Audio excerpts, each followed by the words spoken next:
This is a quilt I am doing for my husband for Christmas, and it obviously will not be done by Christmas, but it's pretty much Boro, Kantha, and Sashiko style all in one. So it's very random. I do a lot of stitching and then patches with stitching, leaving intentional areas open, not keeping things very even because he likes the look. A lot of seed stitching. I call I call this baseball. It reminds me of a baseball. Lots of crosses, lots of running stitches, things like that. So, and then this is more Kantha style, just waves and random things, random dashes, lines that don't really go all the way, that aren't even, and that's the look that I'm going for. So let's get started on this area right here. Okay, so what I'm basically doing is, for one thing, I took just a regular, very cheap, you can get these on Amazon, several layer muslin blanket, and then I'm stitching on top of it. So like the back, I'm trying to keep it very cool looking as well. And obviously the back won't have patches, but it'll have all my stitching. So I don't know what it is, but I like that look, and so does my husband. So what I'm gonna do basically is I stitch through, but I stitch a lot of this on top of the fabric.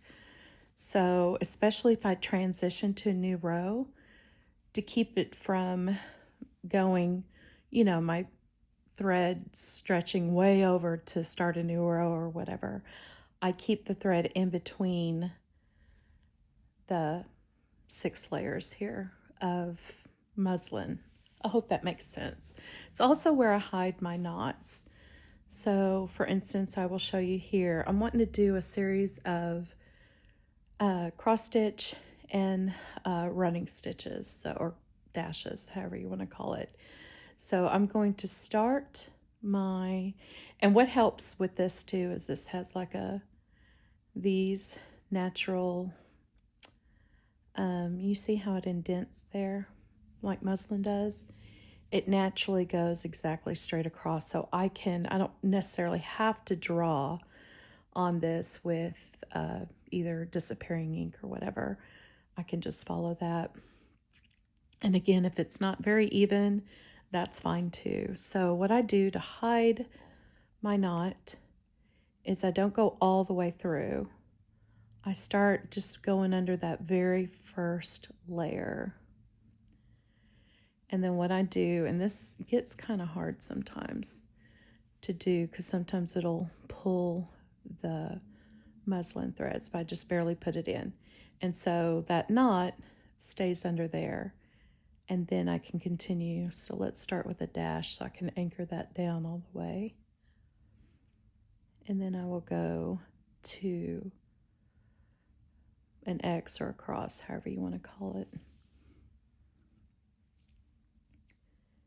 And that's pretty much all I do. And like I said, I like to stitch on top, but since we're going in and I'm keeping the dashes, try to keep them center of the crosses, I don't want a straight line on the back going crazy.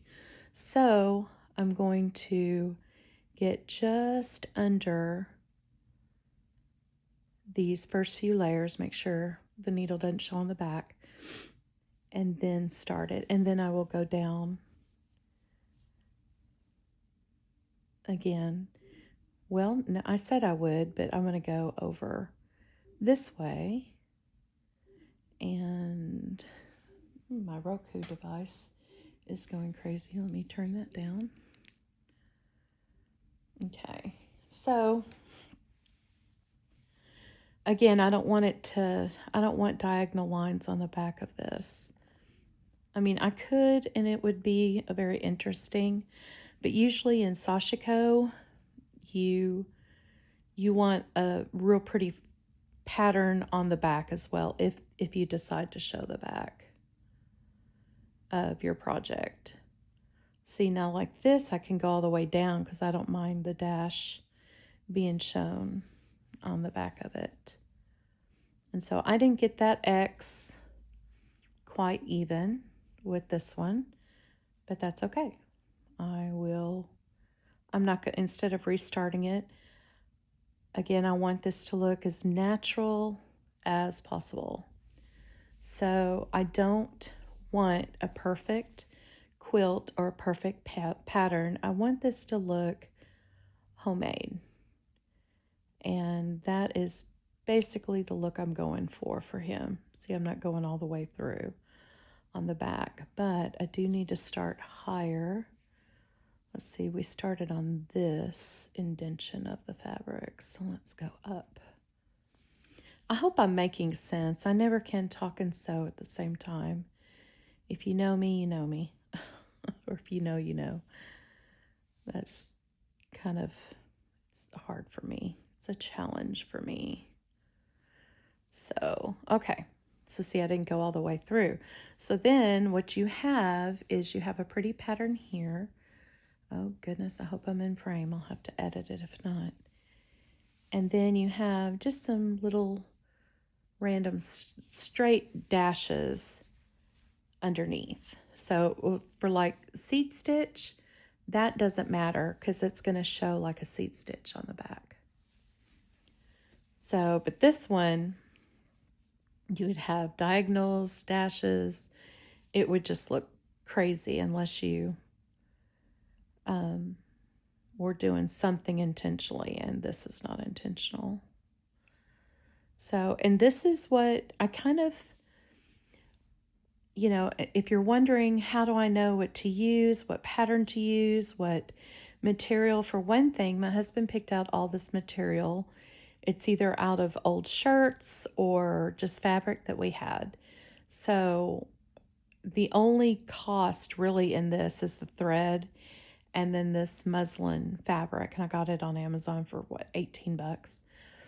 But I'm wanting to basically use what we have because that's how they did things back in the olden days. And I want to keep this as authentic as I can. So I don't want any machine stitch or anything. And even here, I kept the edges of the fabric frayed.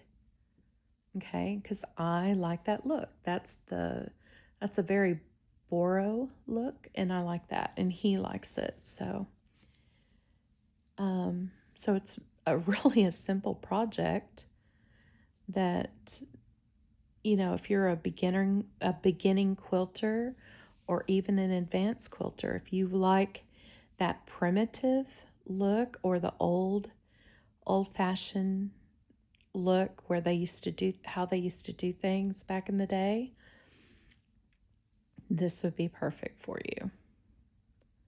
So I am going to finish up this section and I will get back with you. I want to show you real quick how I end my thread on the back of this.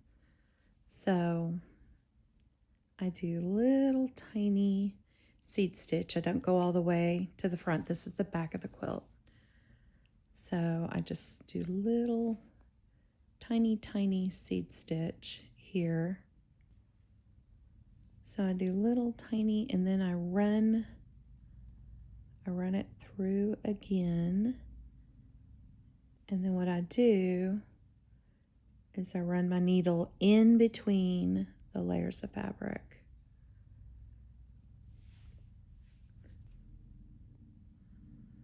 So I just wanted to show you that real quick. That's kind of how I do. It's how I like to hide my stitches on the back. Okay, this is complete, and I didn't do very many rows because I wanted it to end basically where this is, even though some places it goes a little bit lower. So see, like this is starting row 5. So when I say row, because I've got 1, 2, 3, 4, well actually 1, 2, 3, 4, and then this will be 5. So it's coming along, and I really like how this is coming out.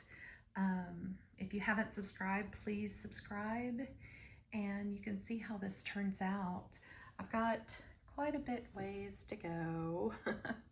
So I'm not quite finished with half the quilt yet, but that's okay. This is a slow process, and I love slow stitching, and yeah, I'm really excited how this is going to turn out.